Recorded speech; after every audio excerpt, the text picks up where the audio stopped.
Welcome to the Go Find Out podcast.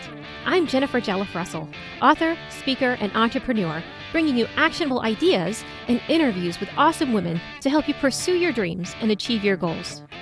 You can find more episodes of the Go Find Out podcast by visiting gofindoutpodcast.com. Enjoy the show and go find out.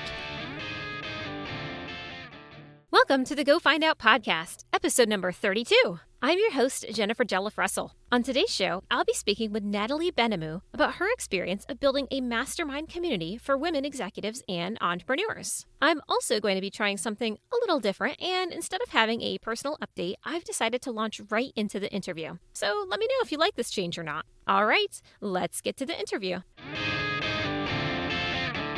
So on today's show, I'll be speaking with Natalie Benamou, who is currently Division Vice President at an organization in the trade show industry and has also been a Vice President at two other trade show organizations, as well as President of the Healthcare Business Women's Association, or HBA Chicago. In this interview, we'll be focusing on Natalie's personal business, which is called HerPower2, and a mastermind community for women executive leaders and female entrepreneurs called HP2 Mastermind. Welcome to the show, Natalie. Jennifer, I'm so excited to be on the show today. Thank you so much for asking me to be here. Absolutely. I think you'll have a lot of really great information to share with our listeners. So I'm super stoked to get started. And actually, before we really jump into this, can you tell me a little bit about yourself? Sure. I really appreciate that question. I have been in face-to-face marketing for the majority of my career. I won't say how many years because then it will give a tip to my age, but let's just say it's over 20 years. I've been in face-to-face marketing, and I've been focused on helping clients attract, connect, and engage the right target audience. And I'm also a mom of two girls, and that is really where my passion has led me. I'm very, very passionate about helping empower women, and I have served in leadership roles to that effect. I was president of HBA, like you mentioned earlier. I'm also the founder of A Heart for Animals and Animal Rescue. Nice. And I have a soft spot for animals. As you heard earlier about my dog, that's only one of my dogs, but I won't divulge all the pets at this point. But anyway, so I have a few things on the side that I do, including launching a new business and making a pivot in these interesting times. So very fascinating time to be in. And I appreciate being here with you. And so now, at what point did you maybe start thinking of starting a side business to really help women in leadership or help female entrepreneurs? You know, it's so interesting. 5 years ago, I had a blog called Girl, I Am Powered. I am and then powered. And I was really revved up. I was going to start this business to help moms and their daughters. And then as it happened, business in my business life took off, and I am Girl Empowered I kept doing the blog, and eventually it's still there, but I haven't really pursued it. But I always had something in the back of my heart saying, you know, I really want to make a difference. Serve first has always been at the core of what I do. I really fill the cup up when I find personal joy in helping others. And so I've always had that in my mind. And recently I've had so many friends come to me in these times, and they just feel really isolated and not having a cheerleader on their side and someone that they can bounce ideas off of. So that's really where it all started. Gotcha. And so when you first began thinking of starting the second company, did you get any kind of pushback from anybody that you've told, or maybe even, pushback from yourself, like negative self-talk? You know, it's funny. It was almost the opposite. So it's been a little bit of a journey. I will say, if anyone has launched a company, you know that it doesn't always happen overnight. It's been about 6 months that it started out as Her Networks. So this is to encourage your listeners. Don't give up, because it started out as Her Networks. And it was going to be kind of more around connecting, because that's one of the things that I really enjoy doing. And I decided that really wasn't the fit. And I was trying to figure out what would be the right fit. And in the process, I found starting a business can be really expensive. And so part of the business was going to be around helping women exchange knowledge for services. And so then I sort of wrapped it all up into HP2 Mastermind, where it's women meeting in circles, and they do that for each other, where they help each other, they connect, they refer, and it's all about empowering each other in an unusual way. Because I think most masterminds are like, here, let's make a plan or build skills, but this is where women are invested in each other very personally. And that was really, I think, how it all kind of came together. So I was getting ready to launch, and I started reaching out to my founding members, 10 women. I said, well, I'm not going to charge you. Okay, now this is the first lesson for your listeners.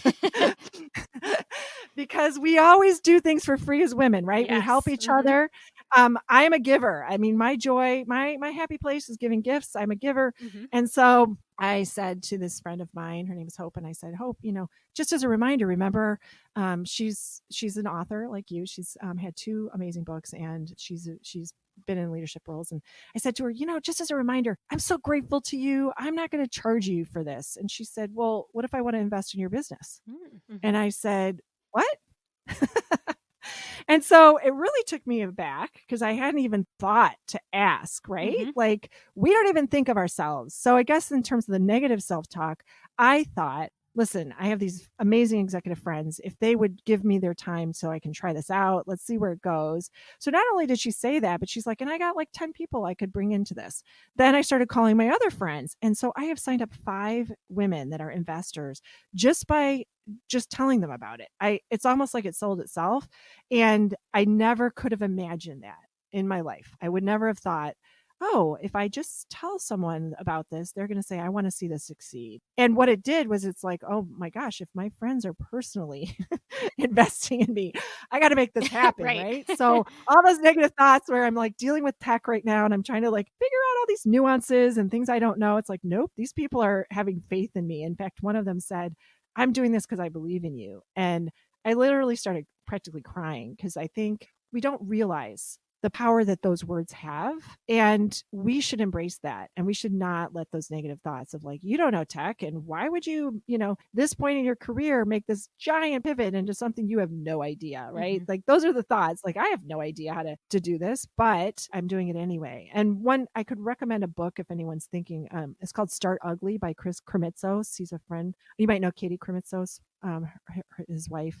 Women's Meditation Network and Biz Women Rock before that. But he has a book called Start Ugly. It's a really fast read. You can get it on Amazon. And I read it really because he's a friend. And I was like, oh, Chris, you have a book. And really that was the thing. It was like, you know what? I just got to start. And all my friends were like, you have to do this. When are you doing it? Come on. So I think that's where when we start thinking I have to be perfection, everything has to be, especially if you're successful, you might have a little type A in What? you. Yes. So there might be that like, well, no, it has to be just right. And I don't want to show anybody the website because it's not Right. perfect and you just have to get over that, and just Hmm. start. That is the thing. And so that is really what kind of helped me realize, man, I got to get this done. Or woman, I got to get this done. Right. Yeah, no, I have an episode called Start Where You Are, and it's all about that, about just starting and throwing yourself into it and not making those excuses of it needs to be perfect. Those really just hold you back and keep you from moving forward with your project or your business or whatever it is that you're starting. So yeah, Start Ugly. Well, I'll have So to check true. that out. That sounds really Yeah, interesting.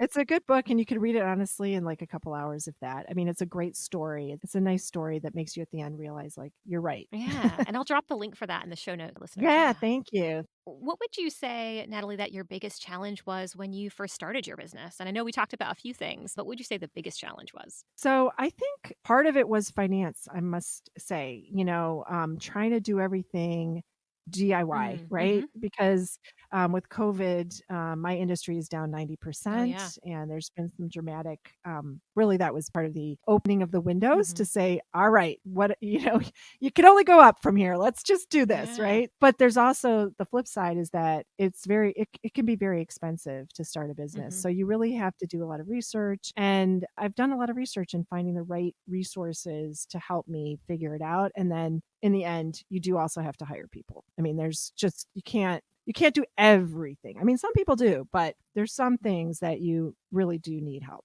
Yeah, especially if you just don't happen to have a talent for something, it's great to outsource to somebody who does. And many times it's definitely worth the money. Or, down the road, you might start up and then outsource to make it better down the road, right? Yeah, absolutely. It's going to evolve. It's not perfect, but Right. it's good. But yeah, definitely, hiring, you just sometimes have to and make those investments Hmm. and know that if you believe in your business, you'll be able to come back and take care of whatever that expense was. But Right, but right. yeah, that's that was really why I was doing this whole exchange idea, right? Like women exchanging services for skills. Cause I was like, gosh, there's got to be other entrepreneurs that are doing this and like Right. can't get it done. So that's where, in the entrepreneur mastermind, it's going to be more focused around that of women helping each other in that way so that they can scale their businesses. So, is there any advice that you would tell other women who are thinking of shifting their brand or their business focus? I think one of the key things is to really think about what fills you up. What do you like doing? And, that's such a broad question. But when you're trying to make a big pivot, if your heart isn't in it Mm. and you're just doing the skills that you're good at, right? So I've been in business development my whole life. I could have done many different things around business development and making things happen, but my heart is around serving first, right? So how do I combine those two things and help women? And so I think it's really taking the time to clear your mind and just write everything down and all the possibilities. If you had no constraints, Mhm. what would that look like? If you didn't think about, well, I can't do that because, and just start writing everything down. I mean, don't you think that people, when you start exploring really what could happen, the windows and the doors open? Absolutely. Yeah. I think those fears are the things that hold us back, those excuses of, I would love to do that, but, Right, right. right. But this reason or that reason, or there, fear of failure, fear of success. Absolutely. Yeah. So if you kind of take out that but part and just say, Exactly, here's what I exactly. love to do. Yeah. Yeah, Okay. yeah, exactly. Nice. And now we talked a little bit about your challenges in starting your business. Have you noticed any challenges that continue to crop up for other women in leadership or who are trying to start a business? I just had coffee with one of my founding members and social distance coffee. But yes, I did. And she was saying that she needed advice and she has a network, but she's like, I'm going to have to spend 2 weeks trying to figure out who's that right person to go to. So I think people don't always think about their network Mhm. as a resource. And many of us are on LinkedIn and we have connections, but are we using the connections? How are you helping others? And you'll see that come back to you. And I think it's that kind of connection point that people don't always think about and do. And another thing that another entrepreneur friend had told me about, which kind of dovetails back to what we were talking about earlier about we always do things for free. She was asked for advice. Now she was a former CMO of a huge $15 billion company. So she had a very high level position. Mm. And someone reached out to her for advice and they said, hey, I'd like to get some advice. And her tendency might have been to give the advice, Mhm. but what they were asking for was really time, right? They were asking Mm. something that would have required time. And she discovered inadvertently in talking to someone that men get paid for advice.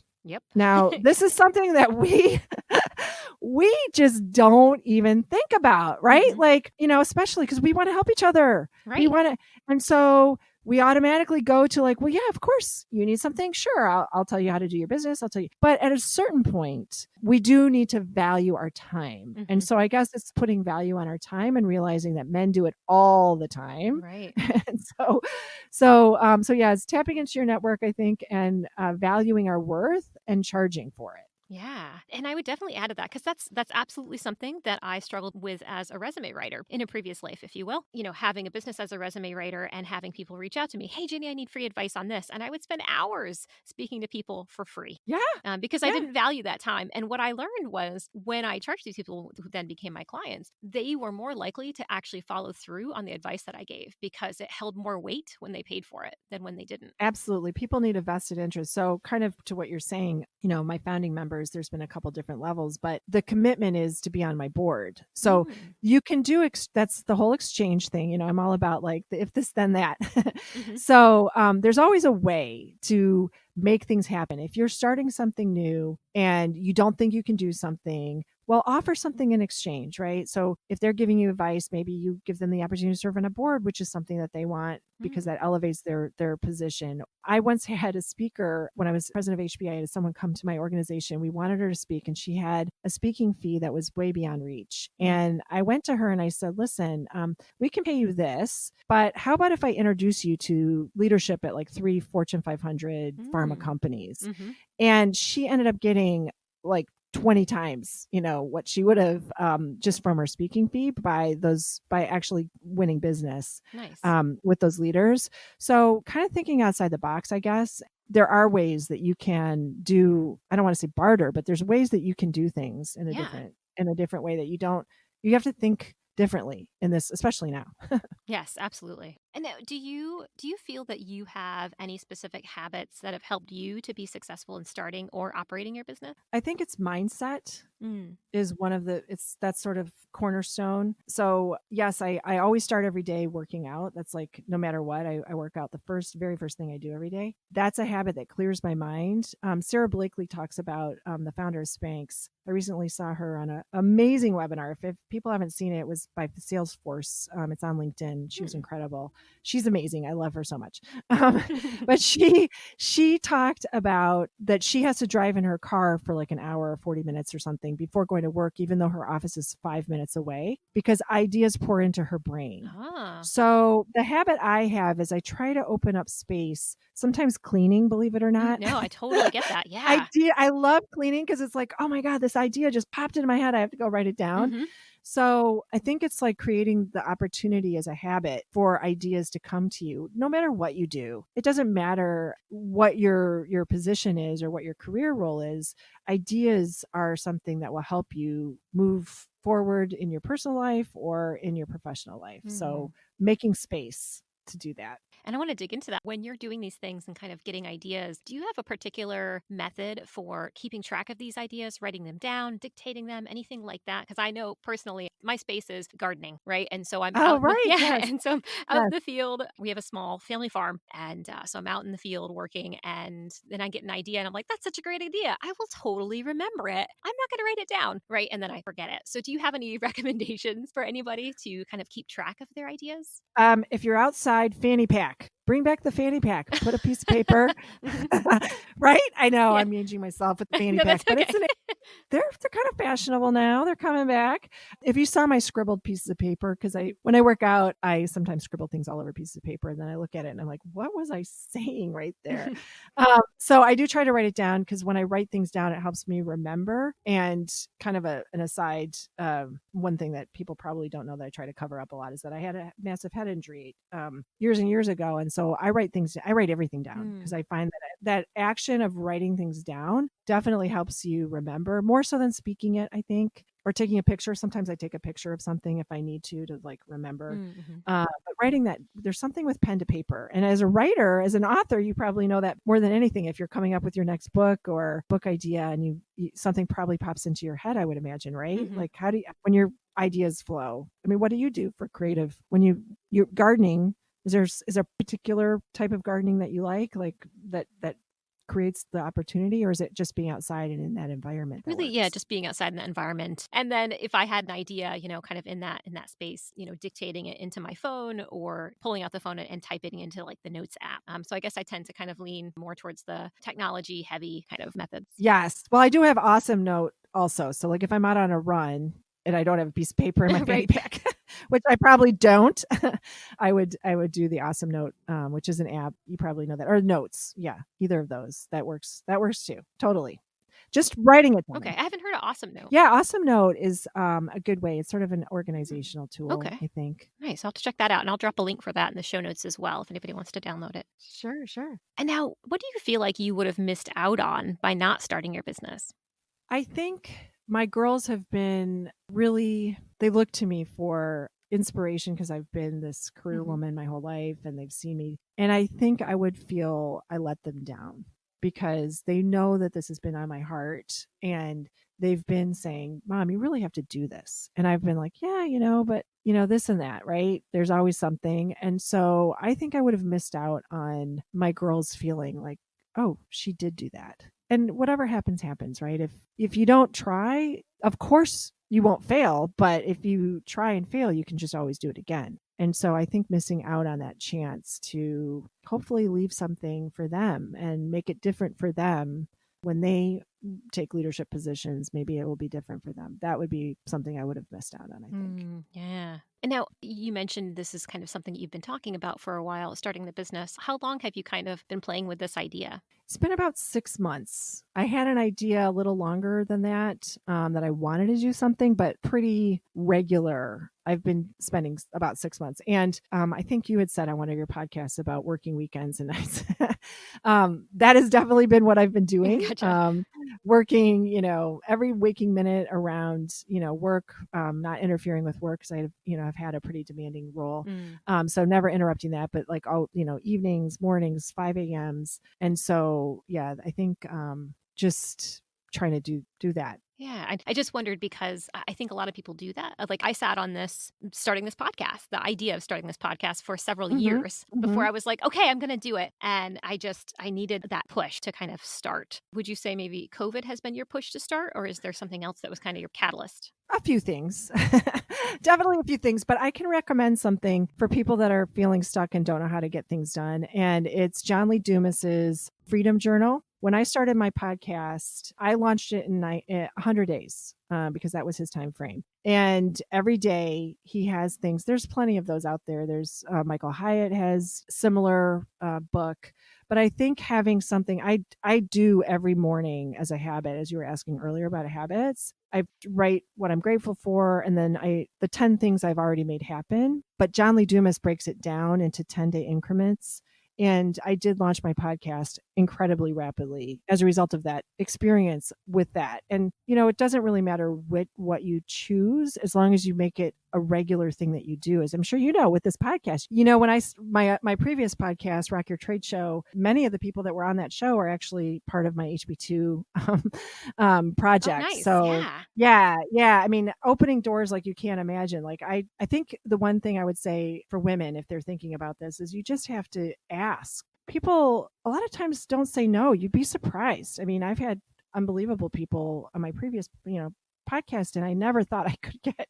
And it was like, well, I just asked. I Right. mean, so you have to ask. That's my probably one of my key things I want to say to people is that you have to ask for whatever it is that you're looking to do, whether it's an interview or connection or especially your connections. People need to ask. So, Yeah, absolutely. yeah, Because if you don't ask, it's never going to happen. exactly. They're not going to Exactly. reach out to you if they don't know that you're out They there. don't know So, you exist. And yeah. most people are happy to do it. It's like, I'd be honored to do it. And if they're Yeah. not, that's okay. Yeah. Every closed door or window opens. I know I've said that 10 times on the show, but that's true. It is, yeah. And what advice would you give to women who are looking to maybe step into a leadership role, whether it's for their own business or, for an employer, a traditional employer? I think it's really important to surround yourself with a sponsor and a mentor. So, sponsors are the people that behind the scenes in corporate America, right? Like a sponsor, and unfortunately, a lot of times it's a male sponsor. Not unfortunately, but it's the reality, right? Like if there's an executive VP or even the president of a company, you have to, first of all, think about leveling up your connections and having that sponsor be there to advocate for you. So, an example, Mike Kaufman, who's the CEO of Cardinal Health, it's a Yeah. huge multi-billion-dollar company, Hmm. and he once said that he has been coached, and now he's got an amazing amount of women that are in leadership roles, like incredible. Nice.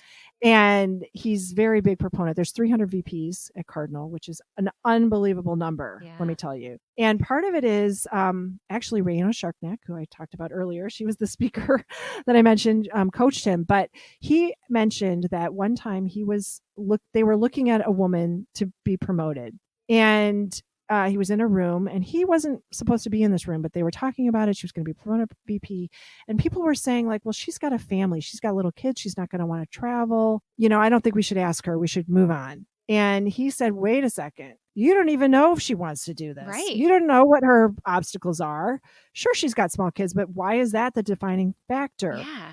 It was because he advocated for her. The opportunity was offered and she took it. Mm, Now imagine what would have happened in that same room if he wasn't there. right. So having a sponsor is so important. It is the one thing in corporate America that you need. People get confused, sponsor and mentor. A mentor is someone that gives you ongoing advice or you go to for a specific problem. The sponsor is the one that is there in your corner when you least expect it, when you need it most. So I think women need to have those two things in corporate. And if they're entrepreneurs, they need the same kind of thing, but they need women that they can go to or men that they can go to for advice. You have to have people that you can get advice from that will help you level up whatever it is you're looking to do. That's a great point. And I hadn't really thought of the idea of a sponsor. We hear about mentors all the time, but I hadn't heard that idea of having a sponsor. Yeah, definitely. I think it really does make a huge difference in ways that are invisible, right? We Yeah. don't even know. I mean, women Exactly. She don't didn't even even know he know. was doing that. Yeah, that's He great. didn't know he wasn't even supposed to be in that meeting. He was like, "Oh, I'm going to sit in on this VP meeting and see what you're talking about. You're talking about promoting someone? Let me hear about it." And then it was like, "Wait a second." And it was because he was actually coached by Rayona Sharpnack, the person that was my speaker. So there's a whole circle on this, but yes, it's in unexpected ways that can happen. And so I'm kind of wondering with the sponsor thing, how not necessarily how would you go about getting a sponsor, but she didn't even know that he was kind of stepping up for her. So I'm wondering, yeah, how would you go about identifying a sponsor? Do you find that it just kind of comes about organically by the work that you put in, really kind of shines and then people want to sponsor you? So the second is what women assume, which I'm not Mm. saying anything against what you're saying. Sure, Like, sure, please yeah. don't take it that way. But men don't do it that way. And this goes to the way that we do things in general. So if you see a job posted for vice president, and I'm guilty of this because I get all these job postings like vice president of this and that and president. And I look at it and I'm like, well, I mean, I might know like 20% of that job, but like 80%, I don't know. So I'm not going to apply. Do you know what a man would do? They would It would apply. apply. Yeah. Raise the hand. This is the exact issue that women have also with sponsors because they don't ask. And sometimes there can be some tricky politics, right? Because if you are in an organization, because not every organization is like Cardinal, where they are very helpful to the women to like ask and get sponsored and mentored, your boss might be threatened, right? Because why are you going above me? Right. But you have to do it if you want to get promoted. You do need that access to leadership and win leadership buy-in. And the only way you can do that is by pursuing them. So you do your research. I once had interviewed someone I worked with as a client and then interviewed her actually. And she talked about showing up early to work when she knew at 6:30 in the morning she would show up at work because that's when this one VP would show up.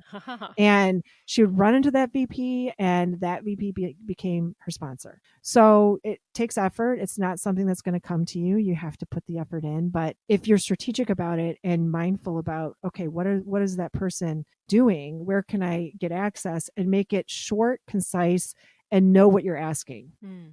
The higher you go, people will say yes, but you have to have like, I need 10 minutes of your time. I just want to, 15 minutes. Don't go in and start on a big long thing. Like they don't have time for that. Right.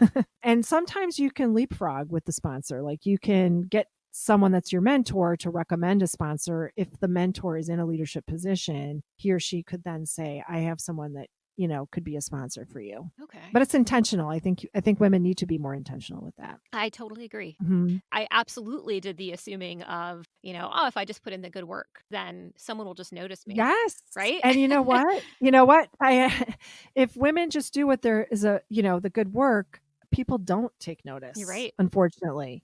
It's, you need to raise your hand, volunteer for roles within the organization, do cross-functional things, try things that is outside of your scope, do experiential leadership where you volunteer in an organization to get the skill set that you need to make you feel more confident. But I can guarantee you that men don't do that. They just go for it. Women, if we do feel more confident if we do experiential leadership. So if that's something that someone listening needs, there's so many organizations. There's Elevate, there's a lot of different organizations out there that you can join that are local, volunteer, and join a board, join a nonprofit board and get that confidence. And those connections then can recommend you to someone within your organization potentially, or an outsider can help you as well, Yeah. make a transition to something else. That was a long answer. I think that's wonderful. I think that's can really, really help a lot of women because we tend to really not really advocate for ourselves first. And then we just Exactly. assume that, just put in the hard work and someone will notice, hopefully. Right. So I think Right. that's a really good point. Yeah. Well, tell me, Natalie, where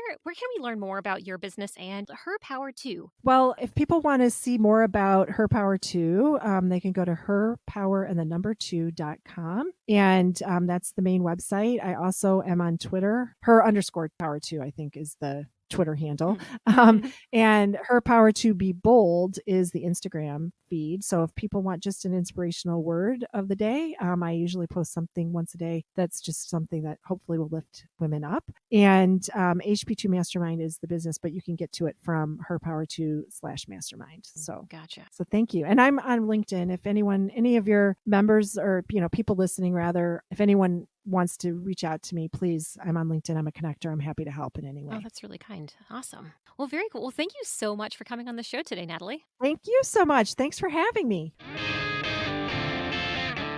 Something that really resonated with me from my interview with Natalie was when she talked about advocating for yourself at work. This wasn't really something I did prior to my last position, and even then, I didn't realize I should do that until I had a great manager who kind of forced me to do it during a performance evaluation. It was really great at getting my colleagues to advocate for themselves, but for some reason, I hadn't planned to do the same for myself. Then, the person who started out as my manager at my last position actually showed me how to do this. He started by helping me understand how to complete a performance evaluation so that it demonstrated what I'd accomplished without being sort of braggy. And it's funny, before talking to Natalie, I definitely thought I had been the type of person who just waited for management to notice me rather than going to them and sort of raising my hand, as Natalie put it. But hearing Natalie's suggestion for finding a sponsor made me realize that I actually did this at my last position without realizing it. And the person who ended up being my sponsor made a huge difference in helping me keep my job when I moved from Tennessee to Maine, which for that organization at that time was somewhat unprecedented.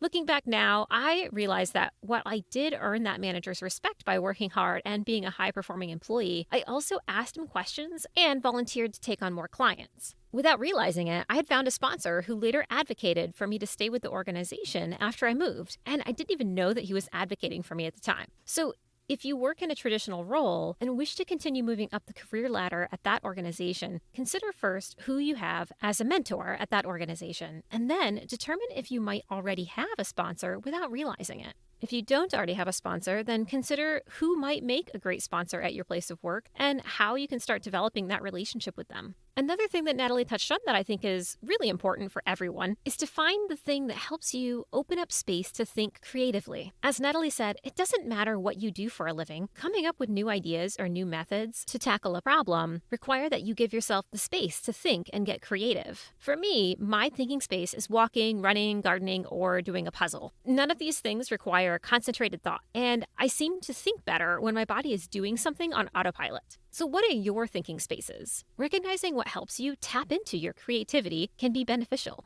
Rather than floundering when you next encounter an issue which requires a creative solution, you can then go right to whatever your thinking space is. All right, that's it for this week. I hope you enjoyed the interview with Natalie. Join me next week when I interview writer, director, and film producer Vina Kent about her experience of getting into the film industry. Until then, go find out.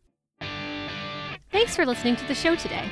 I hope you found the information beneficial and that it helps you tackle your own Go Find Out goals. You can find more episodes and the show transcripts at gofindoutpodcast.com. You can also let me know what you thought of the show by tweeting me at GFOpodcast or follow me on Instagram at GoFindOutPodcast. That's it for today. Now go find out.